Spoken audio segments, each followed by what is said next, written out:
Welcome back to Who That 242. I'm your host, TIMMAY here, episode 43 on the Solid Podcast. I go shout out to our sponsors alive.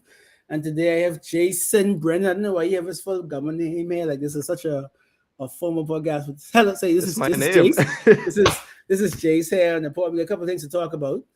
I know where to start. We probably talk about the thing into mass chaos. Got a big party. Don't call it a fete, but is it a fete on Sunday? Is it a fete, Jace? Is it a fete? Well, contrary to popular belief, it's not a fet, and we're trying to make that very, very clear during the advertising. But you understand how the soca community goes. We hear the word Yeah. fet, and then we get excited. If Yeah. I could, let me just talk a little bit about how that name came up, right? Mm. So, anyone who knows me knows that I love carnival, I love soca, I love fetting culture, and there are a lot of people like us in this country. But what we noticed what was happening was that there's this abundance of fats, particularly this year now that we're coming out of the pandemic. There's a lot of persons that graduated high school or just came home from college during the pandemic and never really got a chance to experience that pre-COVID, proper fet sort of vibe. So people are hosting parties and just calling Fake them fats. fets, hoping, Fake right, fats. hoping Yeah. that the community is going to come out. And, ain't nothing wrong with that, make it corn, but we just wanted to do something where we were completely honest from the jump about what kind of party it is. Yeah, you could hear some soca, but you also could hear some Afro beats, some compa, some rake and scrape. We're trying Wait, to once be are you honest in the playing? marketing. Are you playing rap at this event? No, that's not Okay, the that's plan. that's all I. That's all I give. You can play whatever you want. I just want to see Now, those now, now, swag, listen, those swag listen. surfing and no hands and But see, the thing is, the beauty of saying what it's not, it means what it ends up turning into is mm, technically fair game. I'm telling you, the yeah. plan is not to play rap. Yeah, that's It fair. ain't. That's fair. But yeah, but I like the concept of getting because no soca isn't the only island music, and I wouldn't call Afrobeats island music, but it fits in the same diaspora of the sounds and the Yeah, definitely. compa and the rake and scrape and so sadly I'll be missing it because I'll be at Burna Boy's concert singing last. So while you at don't call it a fet singing last, just imagine your boy in You could see it Atlanta in person. singing in verse. Hey, know your boys, man. Know your boys. I bought my ticket like maybe before you decide to join or whatever mass chaos is. I guess I'll ask you what is mass chaos, and I like the play on words because mass as in like plenty people are mass Mm. like kind of and then chaos with the little funny spelling. So what is mass chaos? Are you bringing mass chaos to the party scene or what's happening with that? Well, I will tell you that it was actually supposed to be Chaos Mass at the beginning. And through a happy Hmm. accident, when we Hmm. were having a meeting, I think I said Mass Chaos. I said it backwards. And Yeah. then we were all kind of like, wait a minute, that sounds way better. Like, because it's Yeah. a pun, but it Yeah. also has a meaning behind it as well. While I can't tell you exactly what Mass Chaos is going to be, I'll tell you what it is right now. It's Mhm. a group of Bahamians that very much care about the party scene in the Mhm. country. We're trying to Mhm. be, like I said, honest in our advertising and just throw very good experiences that you could look forward to and you could rely on being good value for money. Um, the future part of Mass Chaos is going to become clear very soon, but just know that this is our first event of many to come. Any more for the year 2022 or you're ain't too sure yet? You could expect one to two more before the end of the year. Hopefully, I actually yeah. I mean, I You think always traveling, so how yeah, do you but I mean, expect to I, be I able only to? I only going away again for Miami Carnival, and I know you're not having the event during Miami Carnival because you and I are going to be the Miami Because I Carnival could be together. gone, right? So I'm quite happy that I won't miss that one. I know you ain't got a plan against yourself. So talk about the lineup you got. I know you got a couple of my boys, Bravo, Fresh. Who else I got on the lineup? Yeah, the DJ lineup was intentional as well. We just went around the table and started asking people who they like to hear at parties. Of course, Mm, we've been to parties before. Fresh was one of the names that kept coming up. Amlak, the creator, a little bit of an underrated gem, in my mhm. opinion, in the DJ Yeah. space. You have AJ Unruly, you have DJ Bravo, Big L. Those are big hitters, right, in the party space. And so we just wanted to find someone for everyone. So no matter what you're listening to, you could be assured that you're going to get a quality DJ that almost specializes in at least one of the genres we're playing. And we went so far, in fact, that when we decided we were going to do compa music on the actual day of the event, we said, well, we can't just throw any old DJ over there and then they go Google top 10 compa hits or whatever. We wanted to find someone in the Haitian community. And Mm-hmm. thankfully, I will give full credit, honestly, to one of our food vendor partners at this event. Yes, there's going to be food, so your belly could be full as well. To Doin's Kitchen, who was very instrumental. They do griot, Haitian cuisine, and whatnot. They They on were a very friend. I instrumental. I've been supposed to go, and they send me so much emails, but I never remember them, and I actually go that way. So on, so on. Yeah, So, yeah, they're in the back of Junkanoo Village for those people who right, don't right. know. And they were very helpful in terms of finding persons from the Haitian community, influencers, DJs, and whatnot. So we've been able to have an authentic DJ, DJ Steele. He's from the Haitian community, and he'll be performing as well. Right. So what time the event is? And those at Fusion Superplex Courtyard, right? Fusion Superplex Courtyard, the gates open at 6 p.m. and This it's is this going this this until. Bahamian time because you and I know real confident time. You and I know real I confident time. know. If the event's at 4 o'clock, by 4:01, everybody there. Or is this Nassau like 6 o'clock? Me like come 8 o'clock ish. Oh no, I could give you two answers to that question. Number one, if you ever been to a party, you know DJs play particular sets, right? If there's something on the flyer that you really want to hear, I ain't telling you when that DJ playing, but you cold, need to show up cold, from yeah. early Because so you don't miss them. don't come 8:30 and say you look at the hair a certain Oh, DJ okay, when okay. he And if gone. you miss it, you miss it, You right? mad and It's a you mad. holiday. It's a holiday on Monday, so you have no excuse to come late. Don't like Mm-mm. resist the temptation to be behaving and come late to the party because you will miss something spectacular every single hour of this event. And I'm not just saying that as a promoter now. Every single hour has something jam packed, and then beyond that too. Um, Beyond just being Bahamian, they're food vendors. So you could come in while the sky's out, the sun is out, and just kind of relax while eating your plate of food as well. So there's no reason to come late. And we're also planning on not attempting to play the same song over and over and over the Well, night. you have Bravo and Fresh. They can make sure they don't play the same songs. Yeah. They make sure be like, oh, I ain't gonna do that. So you all be in good Hmm. hands. But Hmm. so the Mass Chaos free promotion is over. So let's go to the people who actually pay us. Well, it's not quite over. I just had to show off the shirt. All right. Who's pay us? Shout out to Alive, BYOD, bring your own device. So who's like me, who's go away and buy their things, or if you're one of them blue people and you have a phone, come over to Alive. Unfortunate. If you postpaid, you earn up to 450 in bill credits. Or if you prepaid, you earn $50 cash back with your watch. There's always a benefit of coming over to the side. We have Charlotte Miller, the fastest 400 million runner in history. We have the fastest woman in the world. So, come over, switch your live to device. Switch to live today, bring your own device. I don't know why I'm talking in tongues. Maybe because I'm so excited again, it's playing. But BYOD, bring your own device. So Jason Brennan, now we get the promoter part of the Who That away. Let's do an actual proper Who That. Jayce, so talk to me about how you got into the field of creative. I don't want to preface your story, but I know I met you as a young, junior graphic designer. But talk to me about why, all the things you could do because you're a genius.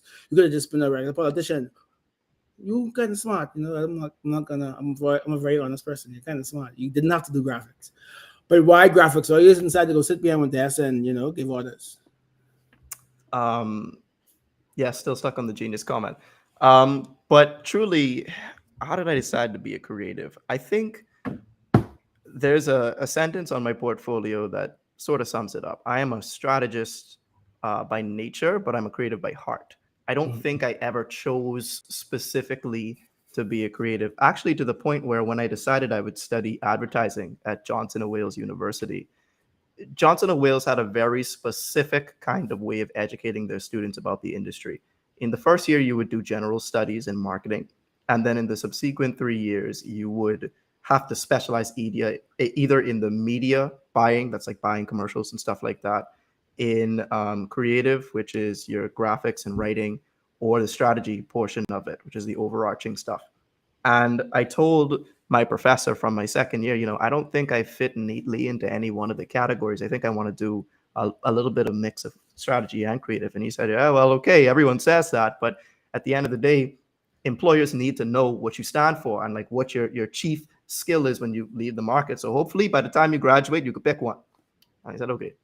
And then senior year came along, and I came back to my professor and said, "Boy, I still think I am in between both." And he said, "You know what, Jayce, you're the first student I've ever had where I could say I am completely fine with you being in between because I think you would do well in both." And so that's kind of how it ended up happening. But with graphic design, this was happening simultaneously. I was doing graphics on the side. First, it was volunteer work for a political party that shall no longer be mentioned because it no longer exists. And after that, it was What you learning that, hold on? What you mean it no longer exists? I mean, I guess it exists, but it's not Oh, really, okay. you know. I thought they messed something. Okay, okay, Listen, I don't know what they're doing these days. But jokes aside, it was a really fun experience. And then realizing that you could get paid for that kind of stuff, right? I right, took a right. couple courses at Synergy to get a little bit better. My first full-time graphic design job was at Fusion, so I was Great able to times. meet you there. Great, great Right, times. it was Great great times. times, right? And Right. I was able to learn from some of the best and keep those contacts today. So how did I get here? I mean, just taking advantage of opportunities that came, trying to be a sponge, which was actually my nickname in karate. They called me Sensei Sponge because I just like to soak up I information.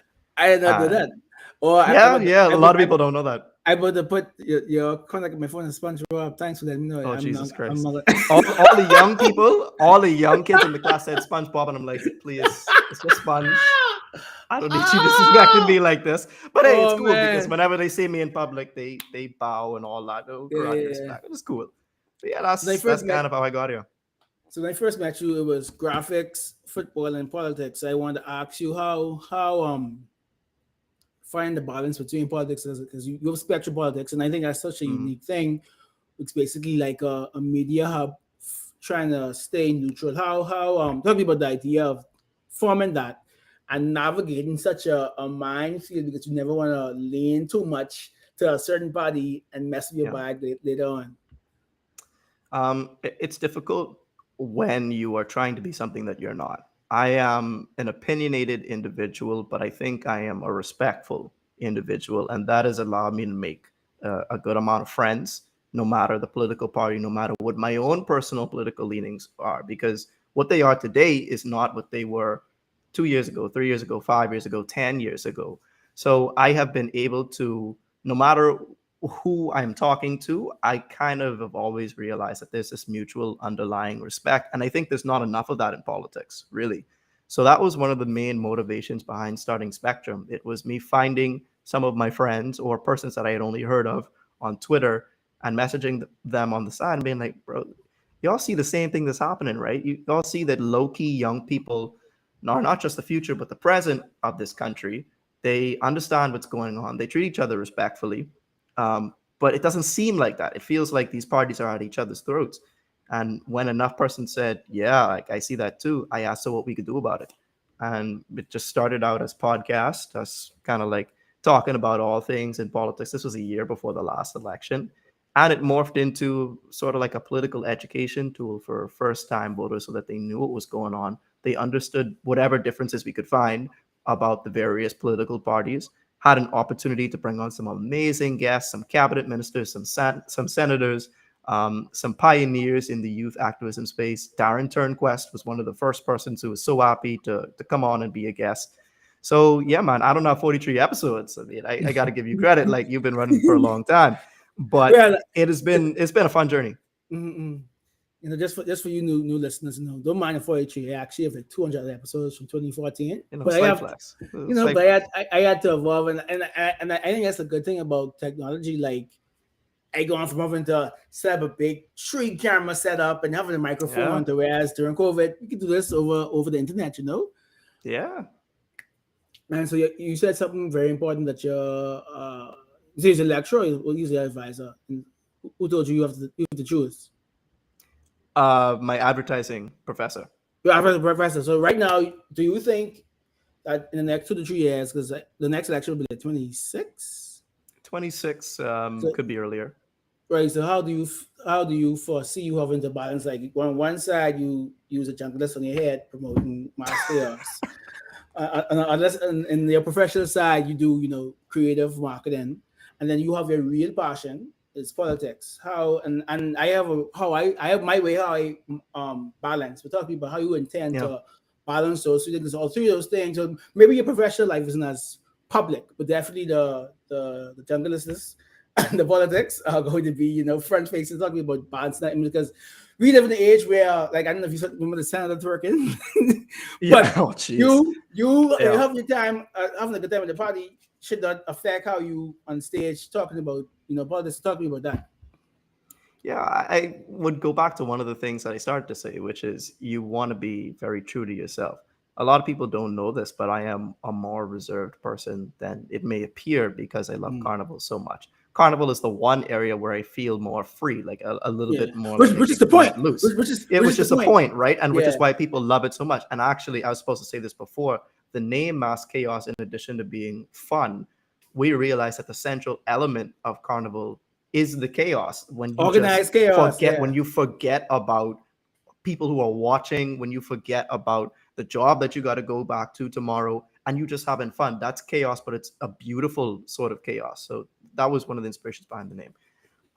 But it's about being true to yourself. I'm a more reserved person, and whatever I try to do, I don't speak up in a room if I am not certain of what I am saying. I would rather sit back and listen until I know. So when I talk about politics, I am speaking about things that I either know or want to learn more about. And I think that I've been able to do a good job in that. So if I was doing carnival and then when I came into politics, I was being, wishy-washy or I wasn't being impressive or well learned or well read, then it would look like, okay, this dude doing too much, right? And you can't credibly believe him in any of those things. But my goal is to show people that you can have diverse interests and diverse skill sets. Just do your homework in each one of them so that you're not completely talking out your behind, right? Mhm. So I hope that if I'm able to do anything, and I say this all the time, I don't have any specific ambitions in politics other than to make a contribution that will help our country grow, and particularly more young people come back home. I hope that people seeing me, they don't feel the need to hide the various aspects of themselves so that they could fit more into carnival or fit more into politics. No, just be you, but be the best at every single portion of it. Mhm. I mean, that's just bars. There ain't nothing else I have to say. So before we get, let people know they can follow you, follow Spectrum, follow Mass Chaos, and how they can catch up with you. Yeah, no problem. So my Instagram is JayceMTB, JayceMTB. Everywhere else, it's at, actually not everywhere else. Twitter, which is my most used platform, is at Jayce of Spades, JAYCE of Spades _ Mass Chaos is at Mass Chaos on everything. Spectrum Politics is at Spectrum Politics on everything. But once you go to my any of my main social media pages, you would see where I have the link tree where you could go and view all those different portions of me. Just don't be surprised when my lock's out on the road, but they back and I Like a given a like a speech. like a It junglist. will, it will be different. But hey, it's controlled chaos. Okay. So thank you again. This is episode 43 of Who That 2 for 2 on the Southern Podcast Network. My homie Jayce. And please go to this party on Sunday at Fusion. Don't be late. At 6 p.m., not at 9 At 6 p.m. p.m. 6 Yeah. p.m. So I'll get I, you lunch if you come three you hours just late. reminded me of something. At 9 p.m., the tickets will go up to $30. Before 9 p.m., they are still 25. You have no Movie. excuse to come late. Movie. Oh, how late are you guys going? Or just until Until the magic for him then until it could be 1 o'clock, until it could be 5 o'clock, who knows? yeah. And we out.